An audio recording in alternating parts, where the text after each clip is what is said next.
Channel पर प्रस्तुत जानकारी केवल सामान्य जानकारी और शिक्षा हेतु है। हम सटीकता का प्रयास करते हैं, लेकिन किसी भी जानकारी की पूर्णता या सत्यता की गारंटी नहीं देते। यहाँ व्यक्त विचार वक्ता के निजी हैं और किसी संस्था की आधिकारिक राय नहीं दर्शाते। दर्शकों से अनुरोध है कि किसी भी निर्णय से पहले स्वयं जांच करें। चैनल किसी भी नुकसान या भ्रम के लिए जिम्मेदार नहीं होगा।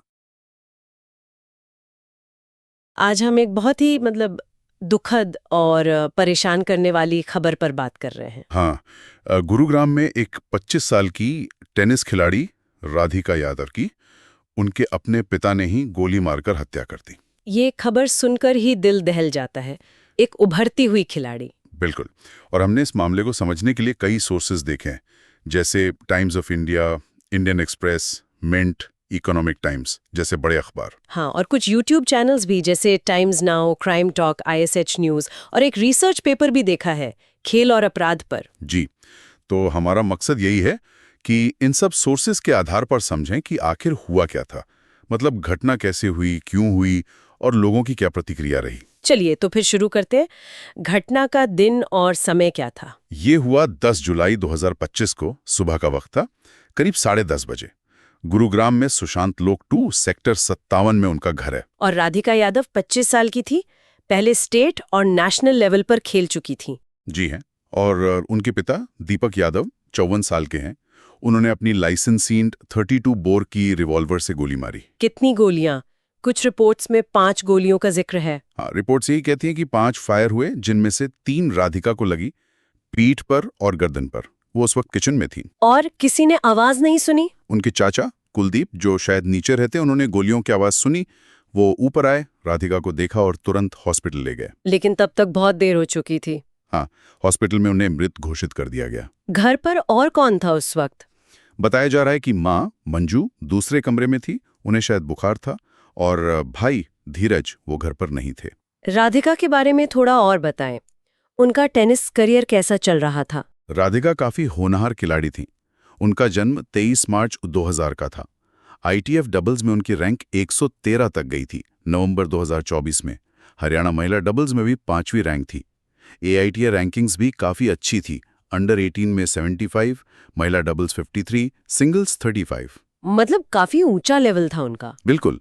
लेकिन फिर उन्हें कंधे में चोट लगी। उसके बाद उन्होंने कोचिंग शुरू कर दी थी, अपनी टेनिस एकेडमी चला रही थी। अच्छा, अपनी एकेडमी। यहीं से शायद प्रॉब्लम शुरू हुई है ना, जो मकसद बताया जा रहा है। हाँ, पुलिस के सामने पिता ने जो कबूल किया वो यही है कि गांव के लोग उन्हें ताने मारते थे। ताने किस बात के? कि वो अपनी बेटी की एकेडमी की कमाई पर जी रहे हैं। इससे उन्हें बहुत अपमानित महसूस होता था। लगा कि उनकी इज्जत चली गई। तो उन्होंने राधिका से एकेडमी बंद करने को कहा होगा। जी, और राधिका ने मना कर दिया। इससे घर में टेंशन बढ़ गई। लेकिन ये बात थोड़ी पूरी तरह से समझ नहीं आती है ना। सही कहा, इसमें कुछ विरोधाभास है। हाँ, क्योंकि क्राइम तक जैसे सोर्सेज बताते हैं कि पिता ने राधा के करियर पर बहुत पैसा खर्च किया था, करोड़ों रुपए, महंगे रैकेट, विदेश यात्राएं। बिल्कुल। और वो खुद भी आर्थिक रूप से कमजोर नहीं थे, बिल्डर हैं, किराए से भी अच्छी इनकम है। तो फिर ये बेटी की कमाई पर जीने वाला ताना इतना बड़ा ट्रिगर कैसे बन गया? ये थोड़ी अजीब बात है। वही तो, ये इकोनॉमिक डिपेंडेंसी वाली बात थोड़ी फिट नहीं बैठती। क्या ये सिर्फ मान सम्मान का सवाल था या कोई और वजह थी? कुछ शुरुआती रिपोर्ट्स में राधिका के चरित्र पर सवाल उठाने की बात भी आई थी, गांव वालों के हवाले से। हाँ, कुछ रिपोर्ट्स में इसका जिक्र है, लेकिन राधिका की मां ने साफ कहा कि उनकी बेटी का चरित्र बिल्कुल ठीक था। और वो सोशल मीडिया रील्स वाला एंगल, एक कारवा नाम का म्यूजिक वीडियो भी था शायद। पुलिस उस एंगल को भी देख रही है, पर ज्यादातर सोर्सेस का इशारा यही है कि मेन मुद्दा अकेडमी वाला झगड़ा और पिता का गुस्सा ही था। दिलचस्प बात यह है कि राधिका ने शायद उस वीडियो के आने के बाद अपना इंस्टाग्राम अकाउंट डीएक्टिवेट कर दिया था, मतलब उसे प्रमोट नहीं कर रही थी। हाँ। ऐसा लगता है कि वो शायद खुद भी उस वीडियो से जुड़े किसी विवाद से बचना चाह रही थी। इस घटना पर टेनिस कम्युनिटी की क्या प्रतिक्रिया रही? उनके साथी खिलाड़ी काफी दुख और हैरानी जताई सबने। सौजन्या बावीसेट्टी ने लिखा कि ये लोग क्या कहेंगे वाली बेवकूफी भरी सोच का नतीजा है। शर्मदा बालू ने भी इसे दिल दहलाने वाला बताया। और आस पड़ोस में लोकल लेवल पर वहां भी लोग सदमे में हैं। वहां के RWA प्रेसिडेंट ने भी माना कि कुछ संकीर्ण सोच वाले लोग राधिका की कामयाबी पर ताने कसते थे। कानूनी कार्रवाई कहां तक पहुंची है? पिता गिरफ्तार हैं? हाँ, दीपक यादव गिरफ्तार हैं। उन्होंने अपना जुर्म कबूल कर लिया है। हत्या का केस दर्ज हुआ है। पुलिस रिमांड पर लिया गया था हथियार वगैरह बरामद करने के लिए। रिवॉल्वर और कारतूस मिल गए हैं पुलिस को? जी, रिवॉल्वर, 5 इस्तेमाल किए गए कारतूस और एक जिंदा कारतूस बरामद हुआ है। पुलिस बाकी सबूत जुटा रही है।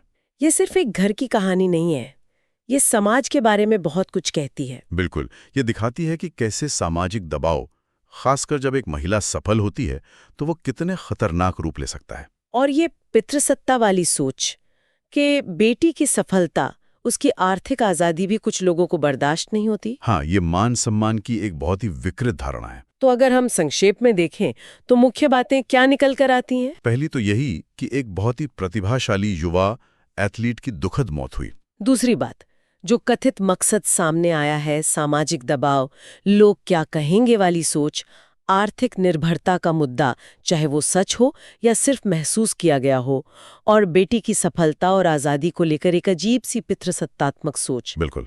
और तीसरी बात ये कि जानकारी में काफी विरोधाभास हैं।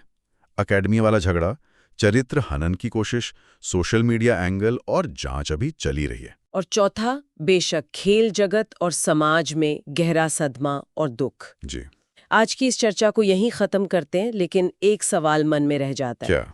इस भयानक घटना से इतर ये मामला हमें आधुनिक समाज में सफल महिलाओं, खासकर एथलीट्स के बारे में क्या सोचने पे मजबूर करता है? वो अपने परिवार और समुदाय के अंदर किस तरह के दबाव झेलती हैं? हाँ, और ये सामाजिक ताने बाने, ये अपेक्षाएं, ये लोग क्या कहेंगे का डर कितनी बार ऐसी त्रासदियों की वजह बन जाता है। ये सोचने वाली बात